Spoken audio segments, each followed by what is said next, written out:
about trauma porn. It's something that we experience as trainers and have also experienced within our own life experience, whether it be personal or in our working life. I just want to have a discussion about the impacts of using it, and what we can do instead.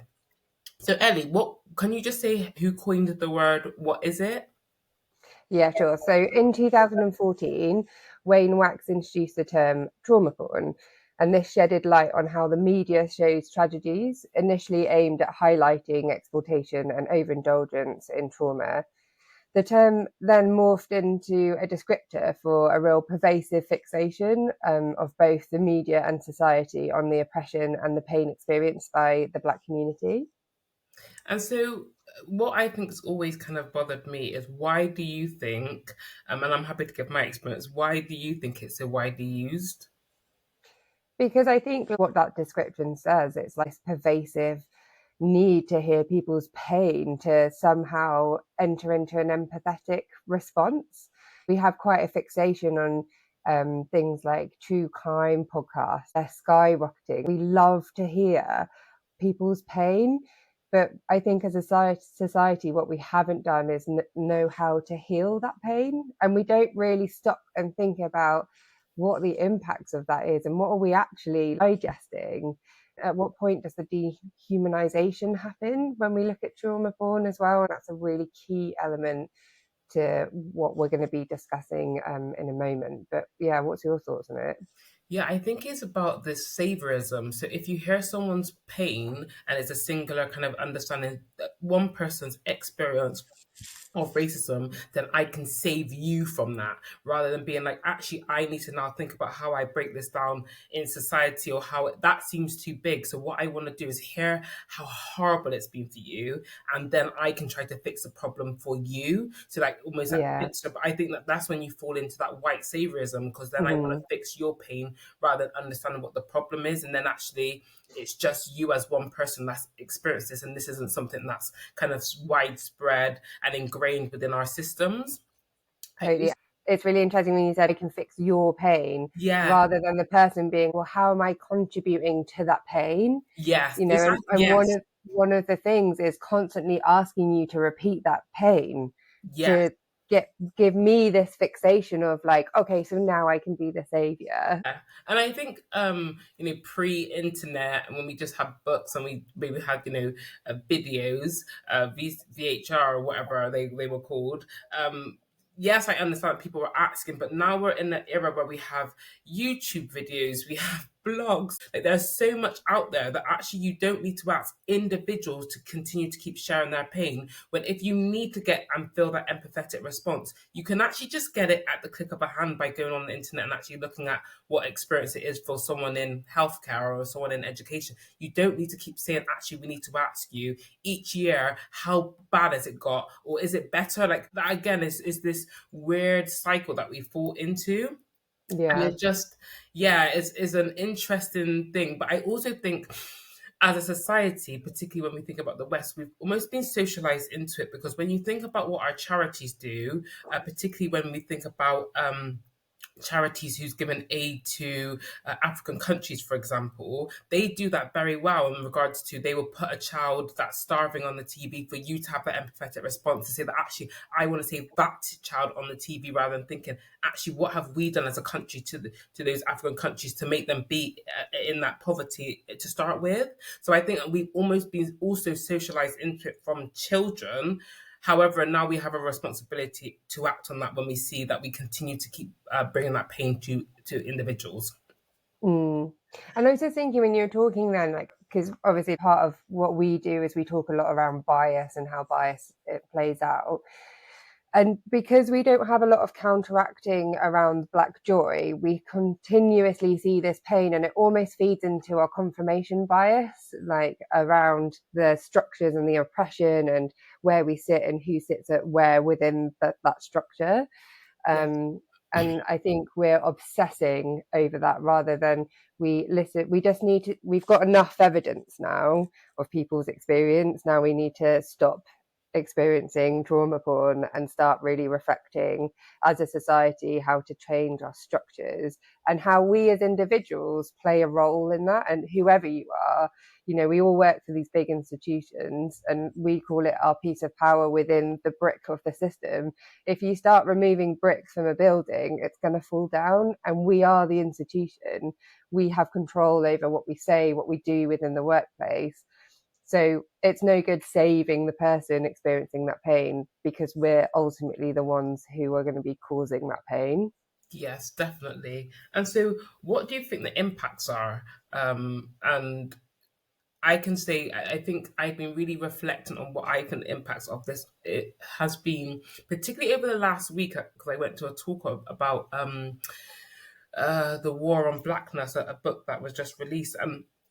I think you just said it, just hinted on it about the fact that there is no joy when it comes to blackness. So I think for white people, when you keep hearing terrible stories about almost being black, you then have this counter narrative to thinking, actually, it must be so terrible being black. I feel so sorry for you, but actually, don't feel sorry for me because I love being black. It's not my blackness that's the problem. It's the racism, the perpetrators of this, not my blackness. And I think that's the impact that it has because then we stop conversations from happening because people don't want to speak about what that looks like. How does whiteness prevail in institutions?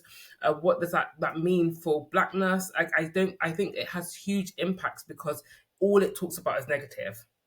Yeah, yeah, totally. I was having this discussion. This is a while ago with some people, and they were these women. So some black women having an amazing chat. They were laughing and stuff, and the group of women that I was with, it was when I was at work, were just like looking at them as if like they couldn't figure out that they were experiencing joy, and they were almost like getting annoyed about it because they were like just loving life, and it was like, wow, you're taking up all this space because it doesn't fit into that narrative that you've just described. And like for white people, I think it's such a shame that we miss out on celebrating that joy too, and like we expect people to sit in this place of discomfort and pain to fit in with our bias and for us to navigate that system. Ultimately, that's white supremacy, right? Like white supremacy needs this trauma porn to keep being churned out because it feeds into that system that we've just kind of explained and that structure. So I think its purpose is to feed the oppression cycle and for people to feel, for white people in particular, even if they don't recognize it, to be put into that savior role constantly rather than actually like just sit down. Like Yeah. you no one needs saving here. Like you need to work on yourself and reflect on yourself how you're creating barriers, and you're actually like missing out on loads of like awesome relationships. Absolutely. And I also think it's an excuse to do nothing. So because you're Mm. waiting, so I was in a workshop the other day and some of my colleagues were asking, actually, I really don't understand why students are failing. I feel like I need to keep asking students what the need, what's the problem when for the last, I would say, 7 years, while we've been, while the issue's been highlighted around the ethnicity awarding gaps within our university, a number of papers have been churned out, a number of conferences has happened. There's been so much research done in this area around what's happening in our in our UK universities that we don't need to ask any more students what the issues are because they've told us. They've told us they lack a sense of belonging. They've told us about the curriculum. They've told us all this stuff. But this need to wait to have another focus group to hear from more students to find out what specifically is your problem stops them from doing anything. And also what the issue and the negative impact of that is say the example is if we have 5 students in that space, those 5 students are going to speak about their personal experience, which is not a negative, I guess, if they feel like they need to get this out and they want to speak about their experience. But the negative is that we get hooked up on what that personal experience is rather than thinking about actually what has been the barriers for and the themes across a number of students rather than us being like, actually, I'm going to think about this one student who said that this is the issue. And now, if I change this one thing, I don't need to decolonize my curriculum. I don't need to make it a safe environment for learners. I don't have to do any of that because I've changed one thing for that one student and now my job's done. So I think it stops us from doing anything, in particular, anything impactful.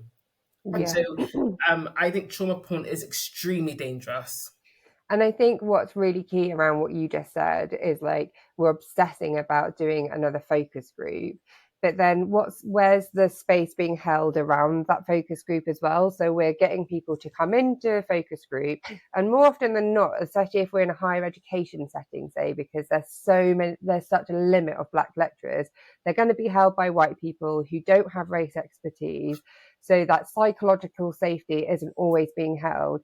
Then that person who is holding it, more often than not, students report, looks shocked the whole time. So then it's almost like they're having to kind of minimize their experience in some way because they can see the impact that it's having on that person.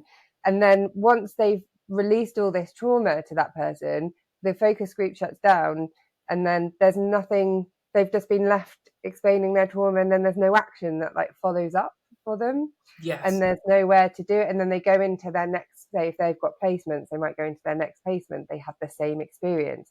The processes, they're still not in place to be able to handle people giving their trauma away. And we should feel so should feel really grateful for when people do share their experiences, because they are actually giving us the answer to what has to change, Yeah. which is from an institution point of view. And I remember when we did that piece of research around like 8 years ago, talking to lecturers about their experience of what they thought was happening in their classrooms, and all the lecturers disassociated themselves from the institution. So they kept saying, well, it's the institution has to put better imagery around, employ better people, make their curriculums better. But you're a lecturer, like you are the one developing your own curriculum. You have that responsibility. You know, this not literally the physical building that's doing it. Like you make up those bricks. Yeah. Yeah. And this disassociation is massive, you know, like, and we really need to stop people being so cognitively dissonant Yes. to the role that they're playing on an institution.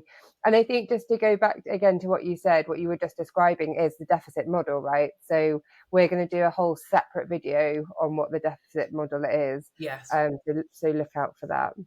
And I think the final question, I think we already alluded to a lot of it throughout this video, is what can they do instead? And one thing I would say is look at the research. The research has, and I'm saying I know that we have research that is definitely biased, but there are research that talks about and has focus groups that have been conducted with people with race expertise. Look for those. Look for some of the trends and themes that are coming out that are saying what's happening in our healthcare. So go back to thinking about maternal deaths. A lot of the women said that they don't feel heard, they don't feel seen. So we don't. Do we need to ask these women again? Why are you're saying why are you dying? Like why are you having such poor outcomes? But there's papers that have spoken about this. There's research that was done by the 5X campaign. They did a whole research paper. Do we now and then need to still have focus groups? Probably not. So I think go back to the research. That's one thing. The other thing is to think about your own institution. How can you collect this data? How can you collect quantitative data as well? So thinking about what does your retention look like? What does your outcomes look like for black and brown people? What does that look like first? And think about what has been the recommendations from other institutions. Also, I would always urge people not to always look to similar institutions. So if you're a university, that Mm. doesn't mean you have to look to other universities. You can look outside of that bubble, because the problem is we have a national awarding gap because we continue to do the same things. The only way we're going to get out of this cycle is to break it, is to do something different. And right now, I think we're on this kind of rabbit cycle of doing exactly the same. So I would say research, look inward at your own institution before you start thinking about emphasizing those who are actually impacted by the racial discrimination. Just to go back to that, looking at the research, one of the biggest questions to ask yourself is, if your first thought is, I need to do another focus group, ask yourself, why am I not believing the Yes. really good quality research out there? What is it within my own internalized stuff that's not allowing me to already believe this, and that I have to fulfill my own need on the trauma porn before I'm even going to start engaging with this work? Because I think until you've answered that question, you're always going to be on this search to look for it to be someone else's problem rather than understanding why you have to be that savior when actually the answers are already out there for you. If that makes sense, I think I think that was yes. that was a real big question. It's about checking yourself constantly and Yeah. like constantly asking yourself, am I in deficit thinking? Am I putting the onus on the people who are experiencing the pain and the abuse, or am I actually thinking about what do I need to change in my own practice and recognize my own skill deficit, as it were? Oh, absolutely. I think that's yeah. I think yeah. You've ended it beautifully, Ellie. That internalized like reflection is, I think, how you start.